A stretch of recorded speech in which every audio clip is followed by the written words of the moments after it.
he believes in this madman theory of international relations that nobody can tell what he's going to do next. Could Trump save the European Union from itself or not? Yes, because I think as a polarizing figure, he does tend to bring people close together. Putin's vision is a neutral Ukraine and a neutered Ukraine, and a Ukraine that is not allowed to join NATO and not allowed to join the European Union, and preferably with a puppet government. Right. Ultimately, is Trump going to make the world safer or more dangerous?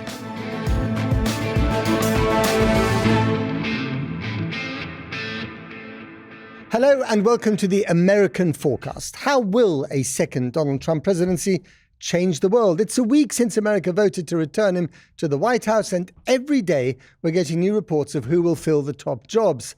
Can they shape the way that he deals with the world? What's going to happen in Ukraine and the Middle East? What about China?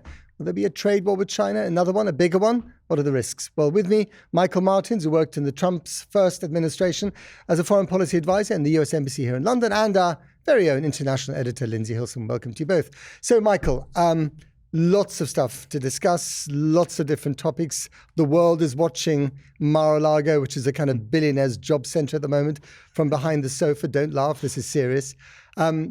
Marco Rubio, Secretary of State. Yeah, that looks to be where the wind is blowing. I think Senator Rubio, he comes in, he's a bit more of a traditional Republican in that sense, but I think he'll align with President Trump on some of his more hawkish views on China, for example.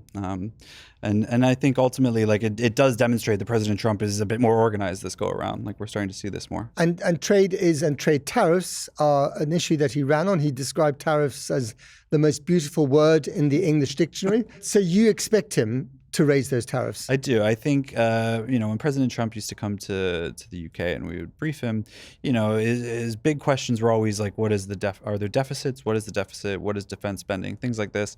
When it comes to deficit, for him, it was very tied into trade because he viewed any sort of deficit as, okay, we need to raise tariffs so that we end up, in surplus.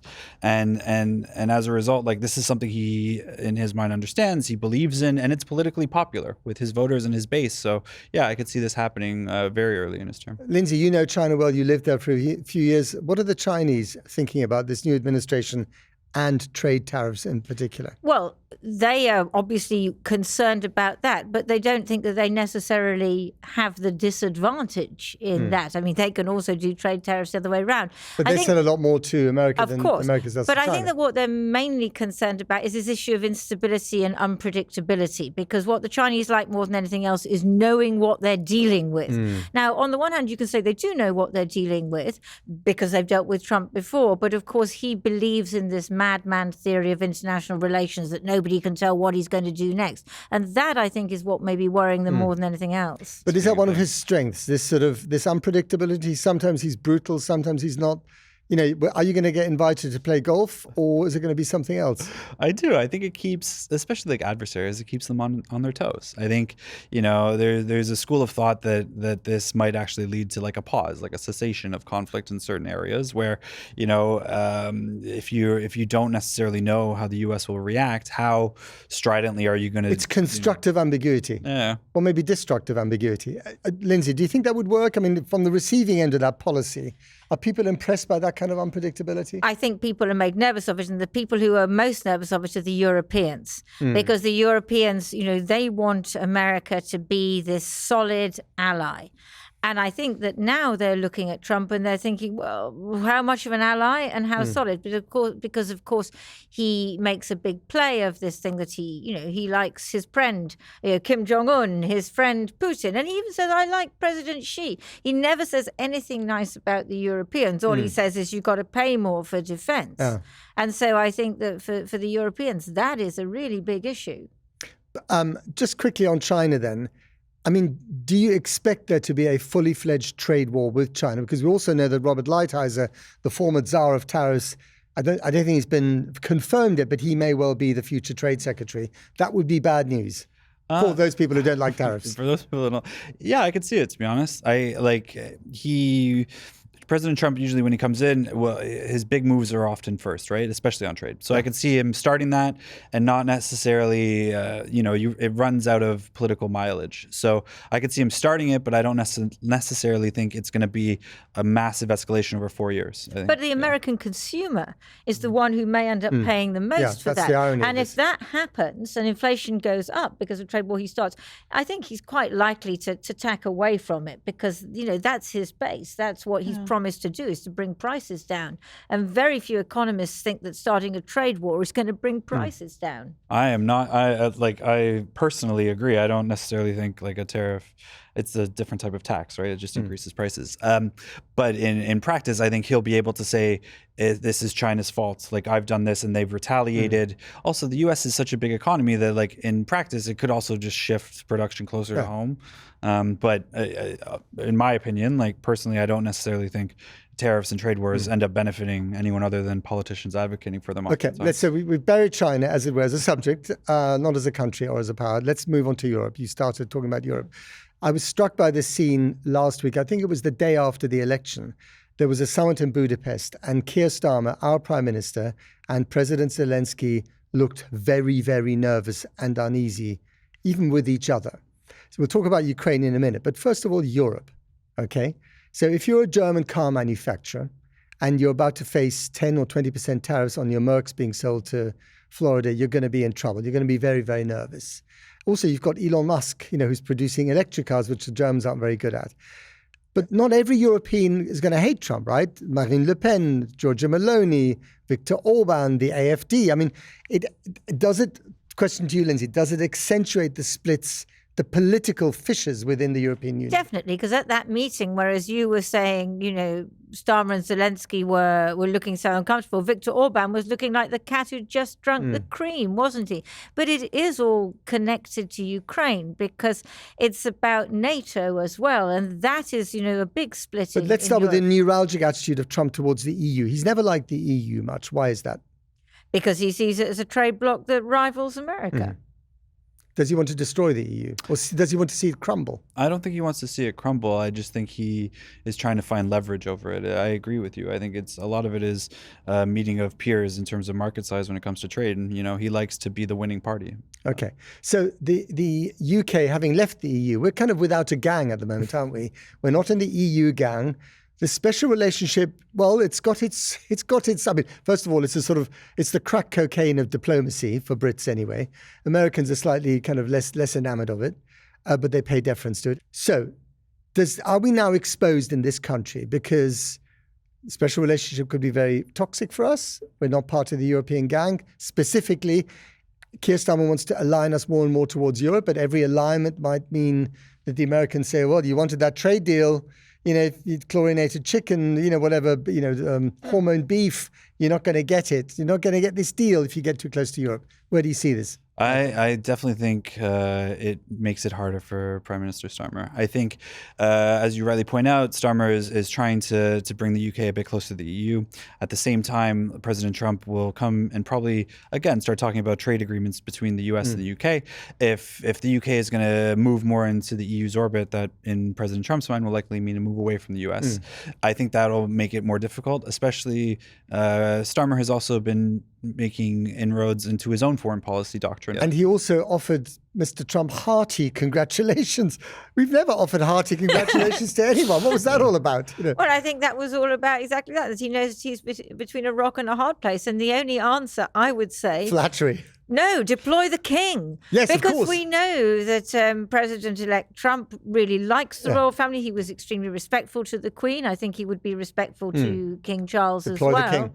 Deploy the king. And you know what else? I'd heard this from John Bolton, who is not a fan of Trump, so you take it with a pinch of salt, and it's a mutual, non-fandom.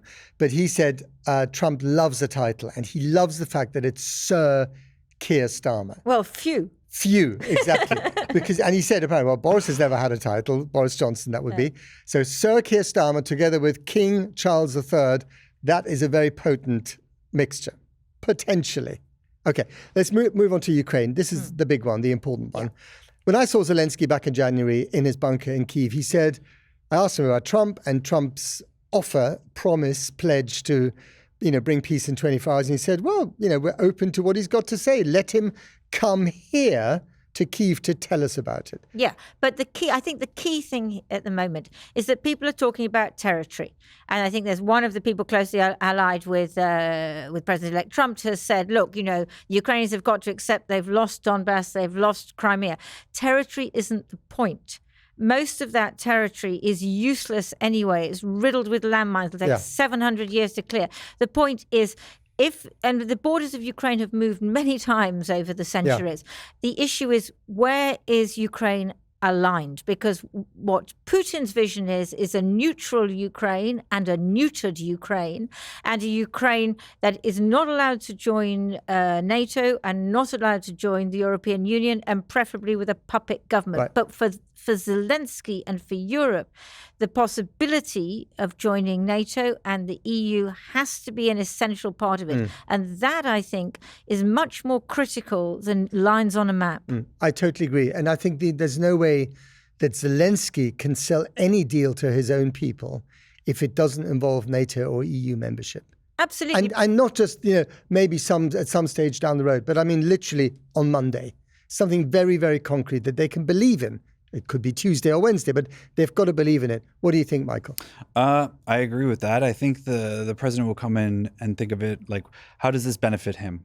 And I think, maybe an unrecognized point is he doesn't want to have terms dictated to him. He wants to be able to come in and say them, right? So there might be the idea of like land and all of this, and what maybe Putin might want out of Ukraine afterwards. I don't know necessarily if President Trump is going to come in and say, okay, maybe you're right. I think he might come in with his own terms on it. But so Trump is a guy who famously doesn't like the European Union, might want to see it crumble, or didn't care if it did. And he's not a great believer in NATO either, as we know. So there are two institutions that Zelensky and Ukraine care about deeply existentially, that Putin absolutely hates and Trump could be non-committal on. I know where I would put my money. Yeah. Absolutely. But I think that there's one other thing, which is about weapons. So he has said, no more military aid to Ukraine. Well, you know who military aid to Ukraine has been really good for? The American arms industry. Yeah. It's doing tremendously well. So again, be transactional with Mr. Trump. So be transactional. And I think one of the things which the Europeans are looking at, or other NATO countries are looking at, is the possibility. So Trump says, you want to arm Ukraine, then you have to pay for it. You want to support Ukraine. So what if Europe says, okay, we're going to carry on arming Ukraine, but we're going to buy American weapons?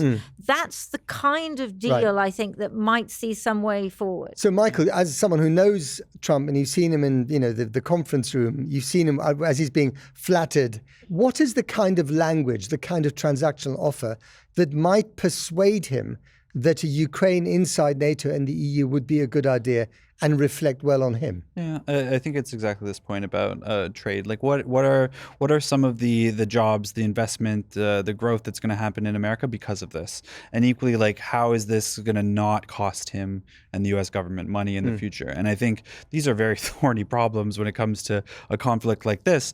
Like, just to say it diplomatically, but like, I do think that he will approach this thinking, how do I get the best for the U.S.? And that the transactionalism, like, I think I saw an announcement that the EU is allowing for certain funds now to be spent on defense rather than like social cohesion. Like, I think these are steps in that direction of like a recognition that President Trump, like, first and foremost, is there to like bring gains for him, like the presidency, and ultimately the U.S. as he sees it. Okay, so one of the questions we're trying to explore today is whether Trump could actually be quite good.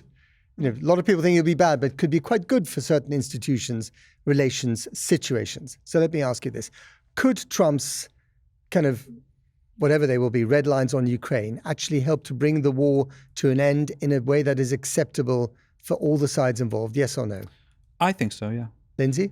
I think it could bring the war to an end, or at least it could freeze it. It's very hard to see that it would be acceptable to all those involved, because if it ends with Ukraine being neutral, not joining the EU or NATO and having no chance of that, what have all those young Ukrainians died for? They've died for nothing. Could Trump save the European Union from itself or not? Yes, because I think he, as a polarizing figure, he does tend to bring people close together. Okay, interesting. Lindsey? No, I think he can. I don't know if he can destroy the European Union, but he can certainly fragment it more. But there is a received wisdom amongst NATO, sort of NATO officials, that on NATO, this idea that everybody has to pay more for their own defense and not rely on America. There are some people within NATO who think that that is right. The question is, can they sell that to their own populations? Yeah. A new German government, which will come in as this one's collapsed, or this British government, can they say to their own populations, you know what, we're going to spend a lot more on defense, so sorry about the hospitals and schools? It's tough. A pretty hard sell, isn't it? Okay, here's another one. Could Trump prevent Xi Jinping from invading Taiwan because he would be so confused about what Trump might do in response? So, getting back to constructive ambiguity. Strategic ambiguity?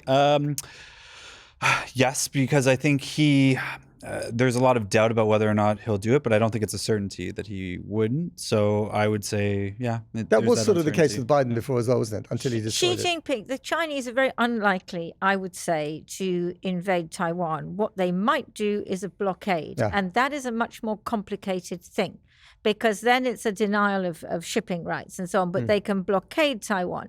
And I don't think that, Trump is going to send the cavalry to save Taiwan. In fact, he has said he wouldn't. Okay, Middle East, Israel and Iran are in a de facto war already. We know that Trump did things for Israel in the past that even the Israelis hadn't dreamt would happen.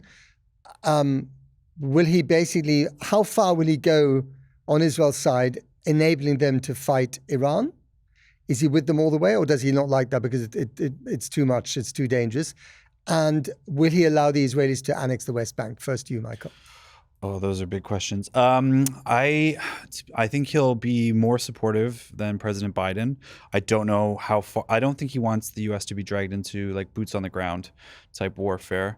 But Netanyahu doesn't listen to anyone. He didn't listen to the Americans the last year. Is he now going to actually get a green light to do what he wants?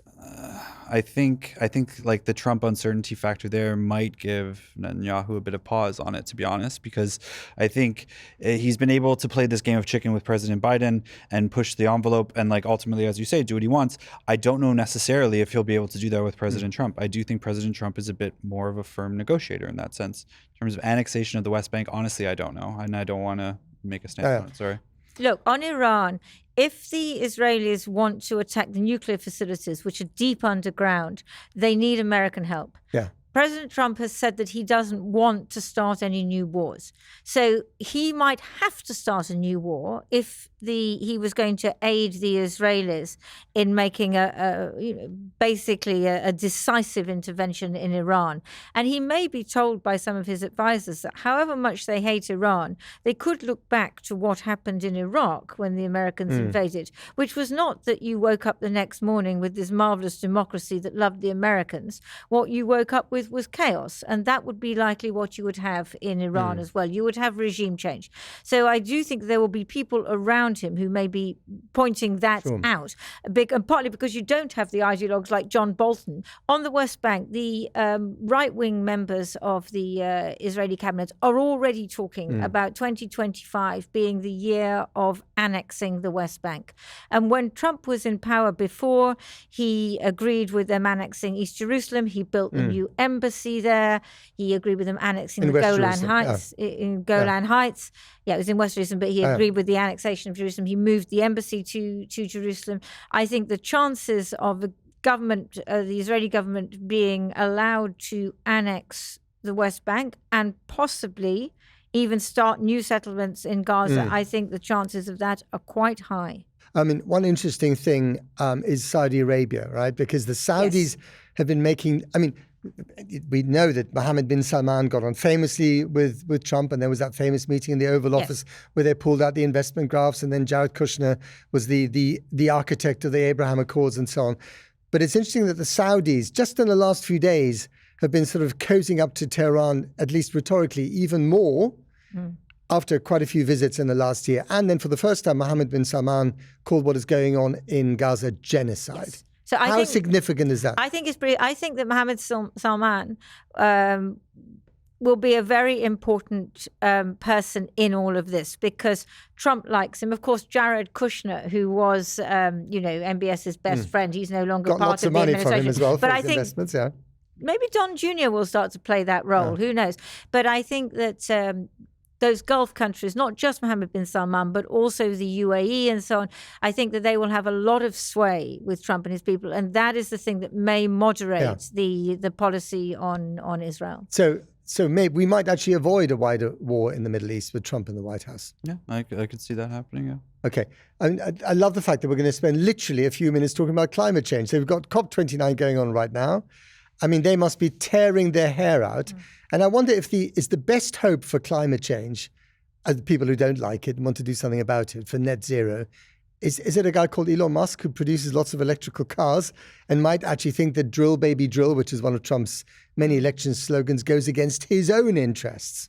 Michael? Yeah, I think when it comes to climate change, obviously President Trump famously skeptical of it, pulls the U.S. out of any agreement that he can do.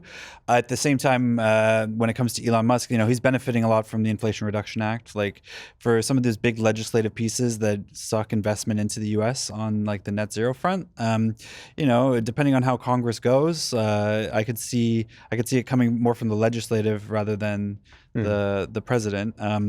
But when it comes to international stuff, I don't see it being a thing. Like climate change is. But are there any? I mean, he's received a lot of funding from the oil industry. He's told them that if he wins the election, they can do what the hell they like. He is, there's no one in his cabinet, as far as I can tell so far from all the names circulated, who even doffs the smallest little cap towards, the issue of climate change. I mean, this is a massive deal, isn't it? No, it's a massive deal. I mean, the only thing which I would say which might make a difference is that if you look at what's happening in America, the private sector and also cities, a lot of cities have changed their policies to become carbon neutral, to aim at being carbon neutral, and also states. Right. So you do have a fair amount, because you have a federal system and you have a fair amount of, decentralization in America. So I think you will continue to get some move towards trying to curb carbon emissions. But yes, the wider policy is going to be drill, baby, drill. But even if you have California behaving like Finland, if the federal government is not on board, then, China and India, who burn tons of coal, although they're also doing a lot of renewable stuff, especially Chinese, they will turn around and say, well, why should we bother?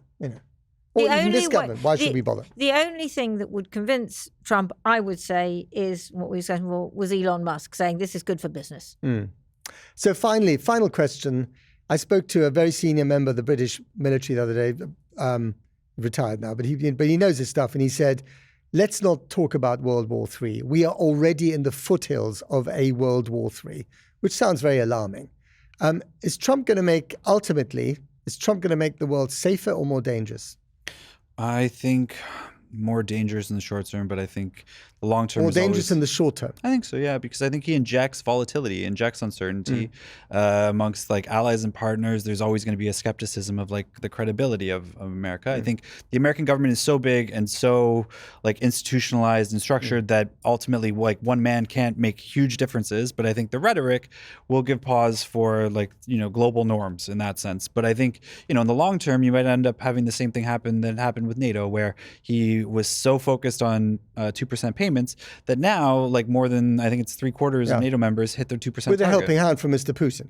Yeah. Yes, of course, but... Yeah. What do you think, Lindsey? He wants to undermine the institutions that have kept at least the Western world reasonably stable since the end of World War II. He wants to undermine the European Union. He wants to undermine NATO. He wants to undermine the United Nations. Because he thinks America's getting a raw deal out of those institutions. Indeed. And so he wants, as he says, America first. And I think the problem is that if you have America first rather than a broad international rules-based system, as the diplomats call it, that leads to more volatility and vulnerability. And I think that it also leads to more competition with China and with Russia, which with China, it may start off with trade and so on, but that isn't necessarily where it ends. But probably by then, we'll all be dead. Well, that's a very cheerful note. Lindsey Hilsum, the eternal, ever young Lindsey Hilsum. Well, thank you so much, Lindsey. I have to say, I was going to buy a fallout shelter. I might not bother now. Lindsey Hilsum, Michael Martins, thanks to both of you. That's it from the American Fourcast. Goodbye. Thanks for watching. See you soon.